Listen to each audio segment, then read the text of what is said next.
Let's look at the news here. Yup, 7 minutes ago. Derek Mason fired as the Vanderbilt head coach. All right. After 7 losing seasons as football coach, they announced, man, after he put Sarah Fuller in there to make history, golly, but they're 0-8. They're not good. He's 27-55 as a head coach for the Commodores. Jeez.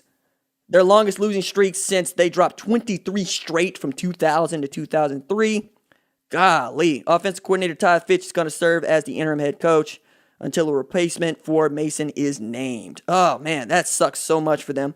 Candace Lee's first real big act as an athletic director, getting Derek Mason up out the paint. I don't know who you're going to go get. You're going to probably have to go into the group of 5. I can't think of anybody that has a Power 5 coordinator job that would want that one. Though somebody's going to pop up, I'm sure. It couldn't be me, though. Goodness me. Man. Let me see. What else we got in here? Let me look and see. All right. So before we get out of here, a few thoughts on Shane Beamer, who is getting real buzz and consideration to be the next head coach of South Carolina. I like it. I like it quite a bit. Shane Beamer announced himself as a coach at South Carolina, where he was also like a 2009 nominee for the Broyles Award, not even as like an offensive defensive coordinator, but as a special teams coordinator and outside linebackers coach. He's been tutored not just by his dad, Frank Beamer, but he did a short bit up Mississippi State, I want to say with Sly Kroom, and then he did a bid with Steve Spurrier at South Carolina, and he's done a bid with Lincoln Riley at Oklahoma, and the man has coached everything but calling the offense. Running backs, H-backs, linebackers, defensive backs, special teams. He's the assistant head coach, offensive assistant at Oklahoma, but he's basically coaching H-backs, tight ends, and the special teams. He's put himself in a position to know everything about football and to learn all these different ways of coaching football from all these guys that know football. And he probably has a really great Rolodex of assistant coaches that would jump at the opportunity to be on his staff. He's also getting lots of love from former players like D'Angelo Hall and Marcus Lattimore that he worked with, saying, get him to South Carolina. I like it. I think that he fits their culture. I think that he's going to bring in some culture of his own. I think he's an easy guy to fundraise around. The kids absolutely love him. He's the guy that is like headbutting his players on the sideline, but not like in the Tom Herman manner. Like he did it one time because he was joyful, but he doesn't go around just doing it. He's a player's coach. He will listen to what you have to say. He will take into account how you feel about yourself, how you feel about what you're doing. And that H-back position at Oklahoma has been wild underrated. Like they all call them all tight ends. But Mikey Henderson, Jeremiah Hall, Austin Stogner, Grant Calcaterra, even Mark Andrews to some degree. These dudes all learned something from him.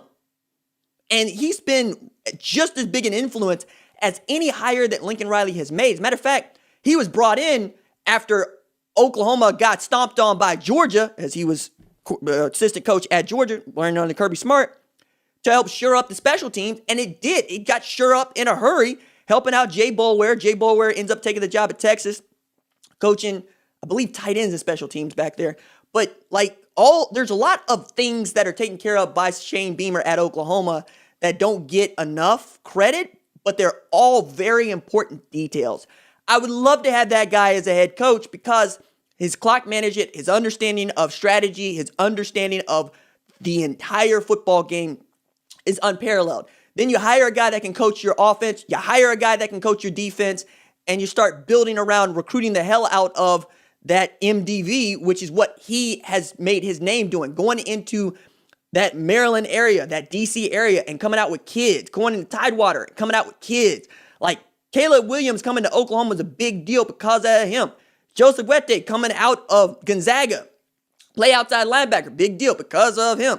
Like if he can go up and down the Eastern Seaboard and go get players for South Carolina, they have an opportunity to compete. Brandon Garcia into the chat says, Jersey game strong, RJ. Need me a Johnny Mox jersey myself. And did you hear that Sam Cosmi is opted out? I did not. I wasn't paying attention to Texas, but I expect there's going to be lots of dudes opting out of Texas because they got little to nothing to play for except just wanting to play a little football here late. I also thought it was kind of sucked that they lost to Iowa State on the day that they unveiled Julius Witter's statue. First black letter winner for Texas football and a longtime prosecutor in the Dallas area, I believe for like the Dallas District Attorney's Office as well. But I can get behind a Shane Beamer to South Carolina. I can also get behind a couple other guys that I would love to see them take a swing at. But it's going to be some moving and shaking. Like I thought going into this year, nobody's going to get fired. No. Turns out there's a lot of people that have money that have just been sitting on their money because they can't go anywhere and they can't do anything. So they've been buying stuff rather than buying experiences. And an experience that they can buy if they're of the rich and famous variety is firing a head coach. Like that's still on the menu. I can still go do that. I can still fire a guy and then go bring in another guy because I got the money to buy out Will Muschamp at an obscene $21 million across Florida and South Carolina. What are we doing? James Franklin has a $38 million buyout. What are we doing? Like, I don't understand why, like, this would bother the hell out of me as an athletic director. I would never let a guy have this sort of thing. If you want to walk, then walk. I'll find somebody else. Man, my goodness. I'm not in there for this. Let me see what we got in here. Let's see. Trying to think we got anything else. I actually miss Baylor, TCU being good at football like 2014. They all right. All right. I think that's going to do it for this stream. As my man Doc Winston O'Boogie says and is in the chat moderating, OG to the channel, please like and subscribe to the channel. We blowing up. We went over 57,000 subscribers last week. Very excited about that. We're going into what I call our time, which is when college football takes center stage with the college football playoff rankings, and I'm excited about that. One more from Lakin Angel. Hey, RJ, I've heard rumors that OK State's Dylan Stoner might come back for year 6. Do you think this would be a good move for him? Couldn't hurt. I don't know that Dylan Stoner's going to have a long life in the NFL, but if he wants to play and, I don't know, pick up a second master's or something, good for him. All right. That is going to do it for me. I will see y'all in a few hours. Deuces.